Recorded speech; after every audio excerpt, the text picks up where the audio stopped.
How do you know that somebody is hardwired for growth? Like, how do you know that? I think if somebody's excited at a challenge. And so how do you assess that when somebody's applying? I present them with all the things that I want them to do. I don't hold it back. So I'd be like, this is what I need you to do. Okay. This is a fucking impossible job. I need you to come in here. I need you to do all this shit that's awful. And I need you to figure out how to build a team to do it in like 3 months. And they're like, that sounds fucking amazing. They're like salivating over it. And I can tell. Because their voice will raise, they'll start talking high, they'll be excited. Somebody who's not growth oriented and they tend to, like get too uncomfortable, like probably levels of anxiety at that kind of thought, is like, they'll be like, oh, well, I mean, like, how long do you want me to run the thing? And how long do you... Good. They're looking for an end date versus the other person is like, this is what I'm built for. You know what I mean? And it's like, I think that some people, you have to look at like, what do they value in themselves? You know what I mean? Like I look for people who value the fact that they can work really hard for long periods of time. And like they pride themselves upon that because that's what I do. Right. And so I know that I need people like that around me to help build this thing versus there's people that don't. They're like, I mean, I had a call with somebody and I was like, here's what I need you to do all these things. And it was somebody that wasn't Caleb. It was somebody else for that position. And they were like, well, like, I have to be really frank. I am done at 5 o'clock. Like I can't and I was like, dude, that's totally fine. But like, we can't work together. Like that is acceptable. Right. But not here. Right. And like, I make that super clear. I'm like, that's not like, good luck finding a startup that does do that. Or at least you may find one, but I doubt they will grow. Right. And so it's like, at least if it's bootstrapped, right? VC money, it's a different thing. Like a bootstrapped startup business, like you need people like that. And oftentimes the most disgruntled employees and like the worst experiences come from the employer or like the CEO, entrepreneur, not understanding what kind of people they need and hiring button pushers and people that are there to clock in and clock out rather than people who are like willing to like bleed and die by the company. And then the employees not understanding the difference between a startup and a corporation. And so they apply for a startup thinking like, this is gonna be fun. I have more influence on. Well, what's the cost of the fun and influence? The cost is that you've got to work your ass off. Now, in neither situation is any person being forced to do anything. This is an opt-in. You're not a prisoner to the company. So it's like some people say, oh, they made me work all day. I'm like, you took the job. If you're at a startup and you're like complaining about how much you're working, I'm like, then go work at a big corporation. But you don't have the freedom. So it's like, what's the cost of freedom? It's like most entrepreneurs will work all day to not have to work all day. And most of the people on the team will work a lot longer to not have the stringent rules and the red tape that big corporations bring. So there's always a cost. You know what I mean? And do you think that your content kind of like puts up the safeguards around like you're attracting people who kind of subscribe to that philosophy? Or do you think that you do a lot of it like in the job applications, in onboarding? Or is it like you're applying because you know? All of it is everywhere. We repeat.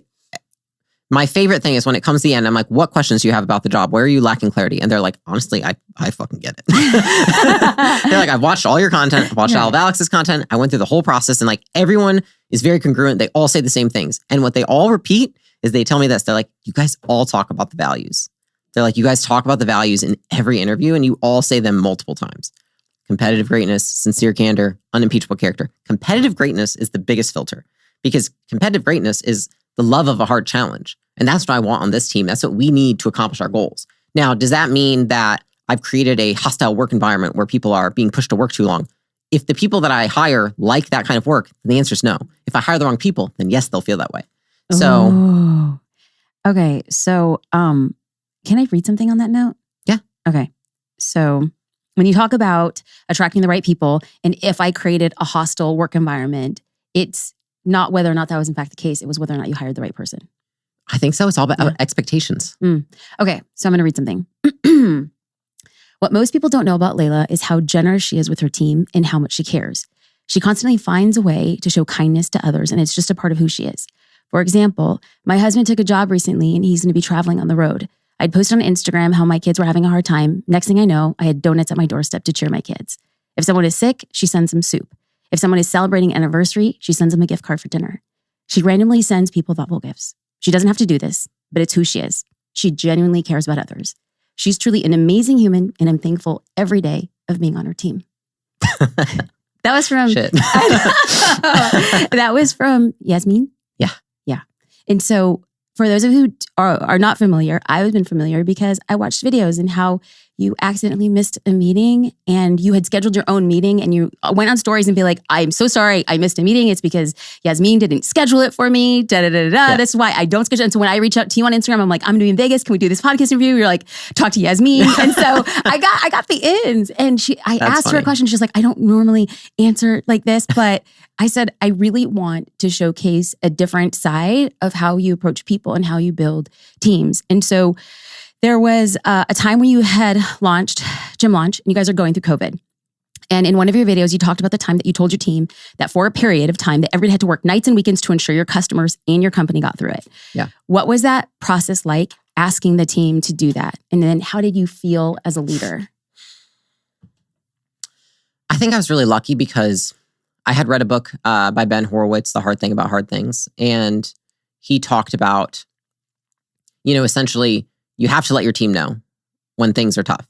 Like you have to be transparent, and it's not that like hiding it does no good for them. And I've never been a hider. I try to appear very composed to people. I think anyone on social media can probably see that because I practice enough with my company. But he talked about like we have to be in it together. And the only way, if you read about companies that can come out of a hard time, the only way that they're able to do it is like complete transparency and then complete honesty. And so I told them where we were at financially. I always in every company share all the financials. So I was like, you see the financials. Wait a minute. Okay. Whoa. Okay. How much of the financials? Like how detailed are the finances? So anyone in a leadership position, they get the full P&L. Got it. All the itemized breakdowns. Okay. The rest of the company gets the high level, like revenue, profit, loss, like that kind of stuff. Got it. Okay. Only reason I don't for the whole company is I did at one point, and it's very hard for people to understand if they're not educated on how to read one, and so it just causes a little more confusion. Thank you for that clarity. That was great. Yeah. Okay, cool. So the hard thing about hard things. Yeah, the hard thing about hard things, and I asked myself like, what kind of company do we want to be? How could we use this as an opportunity to be a stronger company on the other side?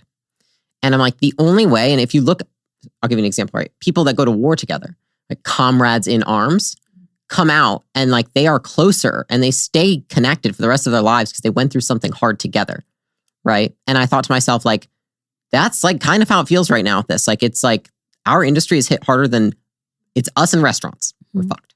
But I was like, this team can come out stronger on the other side. I was like, so I want that for us. Here's what this looks like.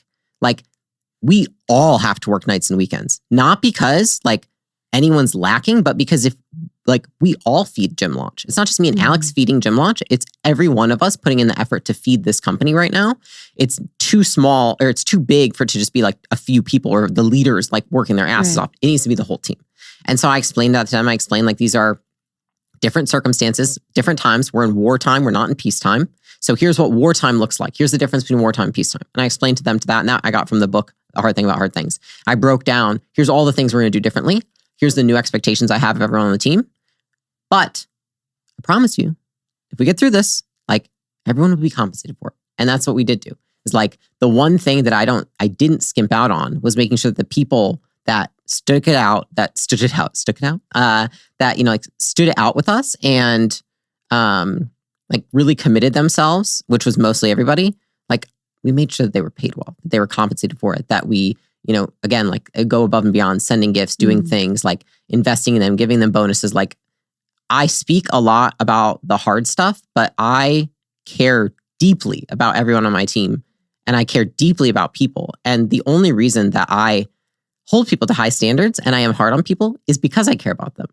Because if you really care about somebody and you want them to be as good as you are, do you expect to do that putting them in different circumstances? No. They have to go through the same hardships you've gone through to become the kind of person. So if somebody joins my team and says, I want to be good at business like you and Alex, they're not going to get that way with me protecting them. Right. You know what I mean? Yeah, 100%. So you give that, are you doing this in person? Are you guys doing it? And it's probably in Zoom, right? Zoom. Like we're back in big Zoom pandemic. Call. Okay. Yeah. And what's going on? What are the faces? What are the vibes? Like, how do you feel? Like you press end meeting and then where's your head at? Like, what's the story there? I got feedback on the meeting. So they were hyped. They were like, okay. That's because they're the right people for the team. Like I was like, we have the right people. You know what I mean? Like they get it. Grow or die is one of our core tenets there. Like you don't attract people that are like like tiptoeing around work, like a lot of other stuff going, like grow or die is like, people are fully invested. They're super bought into the mission, and we had a great culture. And so they were all like, I fucking got you. I would go to war for you guys. Like everyone they were so supportive. And like the reason that company is where it is now, which is like growing and thriving and doing so well, is because of that. Like I am 1,000% positive because everyone's really like stepped up. So you had said most of the people made it through the pandemic and got the benefits. Mm-hmm. There was a subsect of people who did not. Was there a common theme of the people who just were just like, I think I'm good? Yeah. And, I respect them for it. There were some people that left because their priority was not work. It was their family. And they were prioritizing. And that's where seasons of life are very interesting. So someone can be very growth oriented, but it might be that all their growth is going into a different area of their life. And that is amazing. Totally understandable. Right. Totally get it. And there are sometimes some roles in companies that are small startups that are fitted for people like in that area of their life where they're like, I can't fully, but like I'll check in and do a fucking awesome job, but like I'm out at 4 or 5. And I think anyone that was in that phase was like, hey, I've got small kids at home. I've got to do that. And I was like, totally respect that. Like I get it. We just need extra. Okay. So we're at that point and we talk about being real and authentic, and you got feedback on the team meeting. So after the feedback on the team meeting, you close the Zoom, and then where's your head at? I think I felt relief. I tend to always think that I'm, okay, like Alex knows this, like I'm pretty insecure in the sense of like, I do all the things, but like, I'm like, oh, they probably think I'm awful. They probably think I'm a terrible CEO. Like my mind totally goes there. And then seeing the Slack being like blowing up with like, let's fucking do this. Let's go. We're going to crush everybody, eat all our competitors. I was like, it's just like relieving to feel like you have that kind of support. You know what I mean? Hell yeah. So pleasantly surprised. Good.